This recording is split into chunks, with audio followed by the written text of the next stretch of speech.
1592년 12월 전라도 순찰사 권율은 경기도 오산에 위치한 독산성에서 승리한 후 북상을 지속했고 1593년 1월에는 조명연합군이 평양성을 탈환한 기세를 이어 한양을 되찾기 위해 남하하였습니다.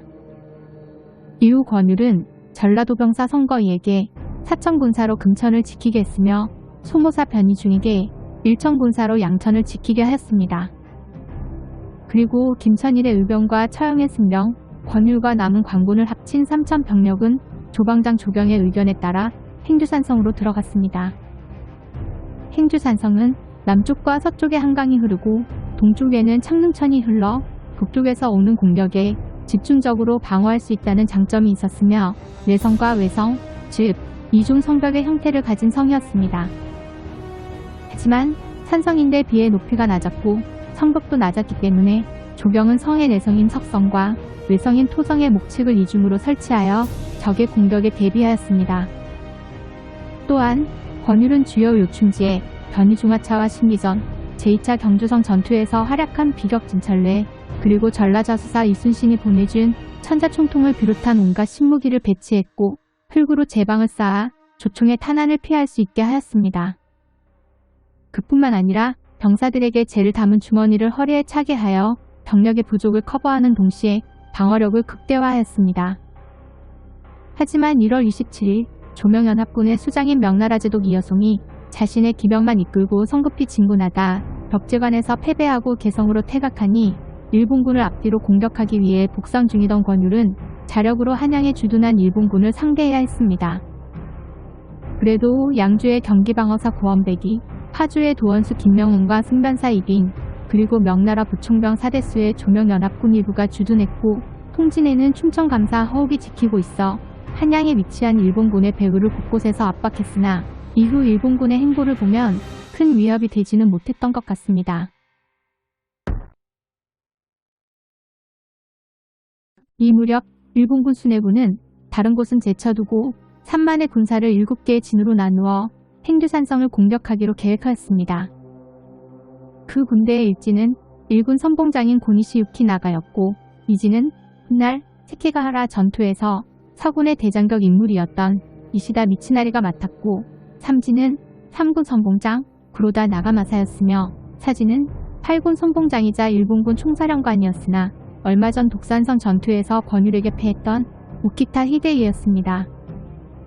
이어서 5지는 기카와 히로이에가 맡았고 6지는 7군 선봉장인 모리데루모토의 양자 모리 히데모토였으며 7지는 6군 선봉장이자 이치 전투에서 권율에게 패했던 고바야카와 다카카게가 각각 군을 이끌었으니 한경도에서 정문부 장군과 싸우다 후퇴 중이던 가토기요 마사와 남쪽 바다에서 이순신 장군과 대치하던 일본 수군을 제외한 임진왜란의 네로라 하는 일본군 장수가 총출동했다고 봐도 과언이 아니었습니다.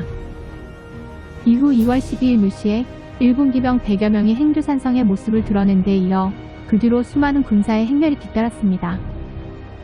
그들의 선봉은 일진의 고니시 유키나가였습니다. 앞서 고니시 유키나가는 4차 평양성 전투에서 패한 뒤 벽제관 전투에 참전하지 못했기 때문에 지난날의 패전을 되갚아줄 절호의 기회라 여기며 성에 조금씩 다가갔습니다.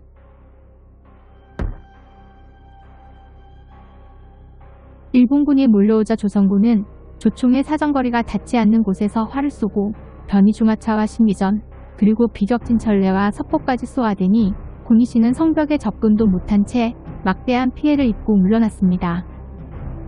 일진이 후퇴하자 일본군은 이진을 맡은 이시다 미츠나리가 군대를 이끌고 행주산성으로 달려들었으나 공성장비도 없이 보병 중심으로 무작정 돌격을 강행했기 때문에 조선군의 강력한 화력에 피해만 입고 후퇴하였습니다.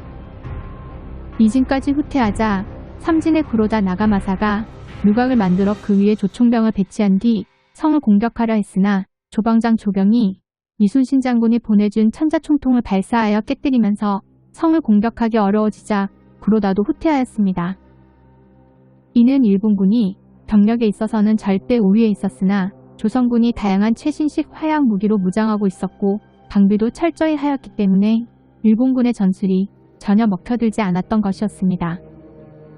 한편 일본군의 총대장이자 사진을 맡은 오키타 히데이에는 멀리서 이리삼진이 연이어 무너지는 광명을 지켜보면서 대노하였고 곧바로 군을 이끌고 자신이 직접 선봉에 서서 진군하였습니다. 그는 앞서 독산성에서도 권율에게 패한 일이 있었기 때문에 이번 기회에 지난 패배를 설욕할 마음으로 불타있었고 앞선 부대가 줄줄이 무너지면서 군의 사기가 떨어졌으니 자신이 총대장으로서 전장을 진두지휘하여 사기를 끌어올리고 싶었을 것입니다. 이윽고 오키타 히데이에가 대군을 이끌고 몰려오자 조선군이 우수한 화력을 바탕으로 최선을 다해 방어하였으나 계속해서 밀려드는 적을 막아내지 못하고 성의 외성이 함락되었습니다. 조선군은 곧바로 내성인 석성으로 후퇴하여 진을 정비했으나 전황이 점점 수세에 몰려 병사들이 하나둘씩 동요하기 시작했습니다. 이대로 간다면 성이 함락되는 건 시간 문제였고 성의 남쪽은 한강이 흐르고 있어 도망칠 수도 없었기 때문에 모두가 죽음을 맞이해야 할 수도 있는 긴박한 상황이었습니다. 이때 권율이 전장을 돌면서 병사들을 독려하여 사기를 진작시켰고 적장에게 모든 화력을 집중시키도록 지시하였습니다. 오키타는 직접 선두에 나서서 군을 지휘했으므로 공격받기 좋은 위치에 있었기 때문에 자신에게 날아드는 포탄과 화살을 모두 피할 수는 없었습니다. 오키타는 이 공격으로 치명상을 입고 죽기 직전까지 다다랐으나 부하들이 오키타를 업고 도망치면서 목숨만 겨우 건졌습니다. 이렇게 총대장이 전장을 이탈하면서 이진이 이시다 미츠나리가 남은 군사들을 계속 지휘했으나 그 역시 부상을 당하면서 군대를 뒤로 물렸습니다. 이렇게 사진까지 후퇴하자 우진의 기카와 히로이에가 화공으로 성을 공격하였고 성벽에 어느 정도 불길이 일었으나 성내에 많은 물을 저장해 두었기 때문에 불이 크게 번지지 않아 진화하는 데 큰 어려움은 없었습니다. 이는 권율이 독산성에 있을 때 마실 물조차 부족했기 때문에 그 경험을 살려 전투 전에 미리 물을 많이 준비해 두었을지도 모르는 일입니다. 이렇게 일본군의 화공은 실패했고 기카와는 공격을 지속했으나 그 역시 돌과 화살에 맞아 부상을 당하면서 후퇴하였습니다. 그러자 지금껏 방어만 하던 조선군이 기회를 놓치지 않고 후퇴하는 일본군에게 반격을 가하여 적지 않은 타격을 입혔습니다. 이렇게 조선군은 일진부터 오진까지의 계속된 공격을 잘 막아내고 있었고 이어서 육진의 모리 히데모토가 군을 이끌고 접근해오고 있었습니다. 다음 시간에 흰주대첩에 대해 이어서 다루겠습니다. 시청해주셔서 감사합니다.